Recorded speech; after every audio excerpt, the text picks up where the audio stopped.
नमस्कार, नमस्कार, नमस्कार। कहिए आज आपके मन में क्या है? मुझे लगता है ज्ञानव्यापी मंदिर में हमारे शिव बाबा मिले हैं 12 फीट के और नंदी हमारे अब शायद उनकी नाराज़गी दूर होगी और सब लोग उत्साहित हैं। ओम नमः शिवाय के हर हर महादेव के नारे लग रहे हैं। एक अलग सी बात मेरे दिमाग में आ रही थी, मेरे मन में आ रही थी, क्योंकि मन और मस्तिष्क के पंख जब उड़ान भरते हैं तो लॉजिक्स पैदा होते हैं, कुछ तर्क पैदा होते हैं। आत्म दीक्षा की ओर भारत की नारी, ऐसी मेरी अपनी पुस्तक का नाम भी है। आत्म दीक्षा क्या है? आत्म दीक्षा यानी कि हमारी आत्मा ही हमारी दीक्षा करती है और अपने को ही जानने के लिए हम यहाँ पर इस पृथ्वी पर आते हैं। फिर एक प्रश्न आया कि वामपंथी कहाँ से आ गए, चारवाक कहाँ से आ गए, इस्लाम कहाँ से आ गया, ये नास्तिक कहाँ से आ गए। मैं बहुत बार इस विषय पर सोचने का प्रयास करती रही तो मुझे पता नहीं क्यों ऐसा लगा कि सनातन मूल्यों में प्रेम, अध्ययन और वसुधैव कुटुंबकम, ये सब इतने स्थायी रूप से इसके तत्व हैं कि जो वैदिक काल था वहाँ पर सिर्फ शोध कार्य होते थे, शोध कार्य और बोध कार्य। लेकिन उसके बाद वो ऋषि उत्पन्न नहीं करते थे। ज़्यादातर लोग अपने इन्हीं कार्यों में चले जाते थे। तो धीरे धीरे क्या हुआ कि जो एक पहले हो सकता है जंगल रहा हो और हम मान लेते हैं कि असभ्य जंगली मनुष्य रहा होगा, मान लीजिए बिल्कुल कुछ नहीं जानता होगा, चाहे वो अमीबा से आए चाहे वो कहीं से आए, आप कुछ भी मान लीजिए। तो कहीं मस्तिष्क से कर्म की व्यवस्था तो हुई होगी ना, मन से मस्तिष्क से कर्म तो किया होगा ना, चाहे वो फिजिकली किया होगा, इच्छा से ही किया होगा।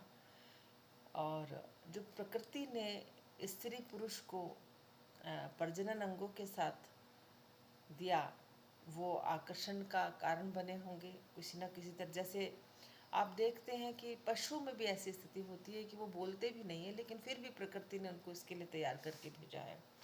तो जो परमात्मा है, प्रकृति उसके अधीन है। प्रकृति का क्या मंतव्य है या परमात्मा की क्या इच्छा है या परमात्मा और प्रकृति मिलकर क्या कर रहे हैं, इसके अंदर जब हम जाने की कोशिश करते हैं। मैं ये कोई बहुत बड़ा दावा नहीं कर रही, मैं सिर्फ जिज्ञासु हूँ और मेरी जिज्ञासाएं आगे बढ़ती रहती हैं। उसमें से कुछ अध्ययन होता है, कुछ मैं अपनी तरफ से आपके सामने रखती हूँ। इसीलिए जब जब कोई मुझे गुरु माँ कहता है, गुरु दीदी कहते हैं, तो मैं उनके उस सम्मान को स्वीकार करती हूँ। लेकिन इस तरह का कोई आश्रम चलाने का ज्ञान का अहम भाव मेरे अंदर नहीं आ पाता। हाँ, मैं ये अध्ययन करने का प्रयास अवश्य करती हूँ कि जिनके मन में ये भाव आता है कि वो कि कोई आश्रम चला सकती हैं या चला सकते हैं या उनके अंदर कुछ ऊर्जा ज़्यादा है, तो वो उनकी ऊर्जा पिछले कहीं ना कहीं उन्होंने सोचा होगा उस बात को, कोई ना कोई चीज़ उनके अंदर होगी, चाहे वो ज्ञान की हो, प्रेम की हो, लोकेशना की हो, चाहे जैसी बात हो, वो गति आ रही है अपनी मति को लेकर। तो मेरे अंदर जो गति और मति है वो इस प्रकार की है कि मैं मिट्टी में ही मिलना चाहती हूँ और मिट्टी में ही हमें मिलना है। और उस मिट्टी के को बनाने में मेरे हाथ अपनी ही मिट्टी से अपना ही कुछ बनाने में कामयाब हो, ऐसा विचार मेरे अंदर आता है। बात आती है जो मैंने पहले छोड़ी थी, मैं उस बात पर आ जाती हूँ। देखिए, मेरी आज पगड़ी में कई रंग हैं, यहाँ भी और अंदर भी मेरे पास ब्लू कलर है। तो कई बार मैं सोचती हूँ कि एक रंग की सारी चीज़ें अगर होती, चाहे प्रकृति में होती, चाहे मनुष्य का स्वभाव एक सा होता, तो इंटरेस्टिंग ही नहीं होता कुछ। तो जहाँ तक सनातन मूल्यों की बात है, सनातन मूल्यों को जब अपने जीवन में पालन करते हैं तो धीरे धीरे मुक्ति की स्थिति हो जाती है कि मैं दुनिया को ऊपर से देखूं, मैं संसार को देखूं, मैं ब्रह्मांड को देखूं। तो ज़्यादातर लोगों में, ऋषि मुनियों में मुक्त होने का भाव आया होगा। और जब मुक्त होने का, सूक्ष्म शरीर में जाने का भाव आता है तो फिर वहाँ पर इस संसार में मनुष्यों की संख्या बहुत कम हो गई होगी। तब किसी ऋषि ने सोचा होगा, चाहे वो चारवाक ऋषि हों, चाहे जो भी हों, कि अरे भाई ठीक है, एक तरफ चलना तो अच्छी बात है, सकारात्मक है, रचनात्मक है, लेकिन ये तो सभी मुक्त होते चले जा रहे हैं, ऐसे ऐसे ऐसे से चल के सब मुक्त हो गए। तो इसीलिए थोड़ा उल्टा घर्षण किया जाए, यानी कि उल्टी बात की जाए, यानी कि जो कुछ स्थापित है उसका विरोध किया जाए। तो ये भी एक बहुत बड़े शोध के बाद शायद ऐसी स्थिति बनाई गई होगी। और बनते बनते बनते यहाँ पर वही जो यात्रा रही होगी, आत्मा की यात्रा और मस्तिष्क की, जो हमारे संस्कारों की यात्रा, उसी विरोध में आज इस्लाम आके खड़ा हो गया है काले रंग में।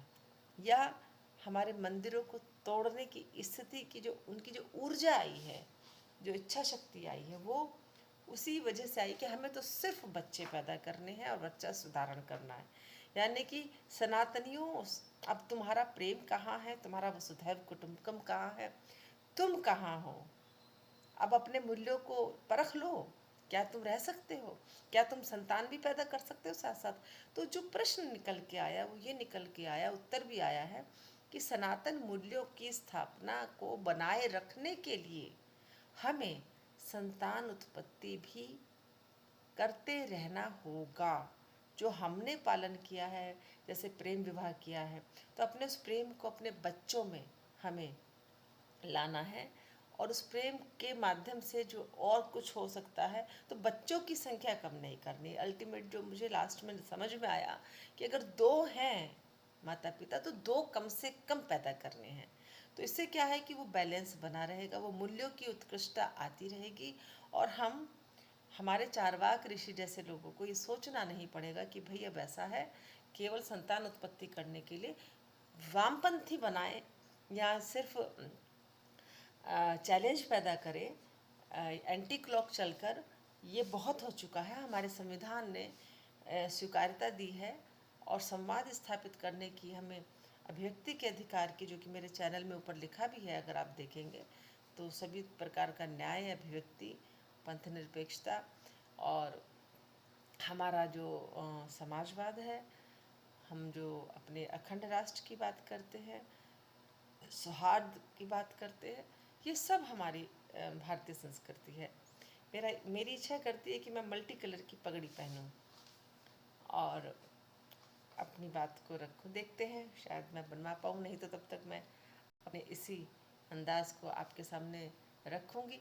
उसका रीज़न ये है कि हमें सारे रंग स्वीकार हैं। हम एक कलर की चीज़ को अपने जीवन में, ये चीज़ मैंने बहुत पहले पहननी शुरू कर दी थी, 2001 में 2 में ऐसे दुपट्टे मेरे पास थे। और रंगीन होना सिर्फ इतना नहीं है कि रंगीन किसी लड़की को छेड़ दिया या इश्क कर लिया, ये रंगीन होना नहीं है। रंगीन होना है ऊर्जा बने रहना, गतिशीलता रहना, मुस्कुराहट रहना, केवल प्रश्न खड़ा करके आप किसी से संवाद करें। ये एक बहुत ही छोटा अंदाज है, वो बहुत इंटरेस्टिंग नहीं है। और मैं आपसे फिर मिलती हूँ। वंदे मातरम, भारत माता की जय और हर हर महादेव, जय श्री राम। क्योंकि मैं वामपंथी नहीं हूँ, मैं प्रेमी हूँ और अपने देश से प्रेम करती हूँ, अपने देवी देवताओं से प्रेम करती हूँ, अपने वेदों से प्रेम करती हूँ, अपने ज्ञान मार्गियों से प्रेम करती हूँ। मैं आप सब से प्रेम करती हूँ। नमस्कार।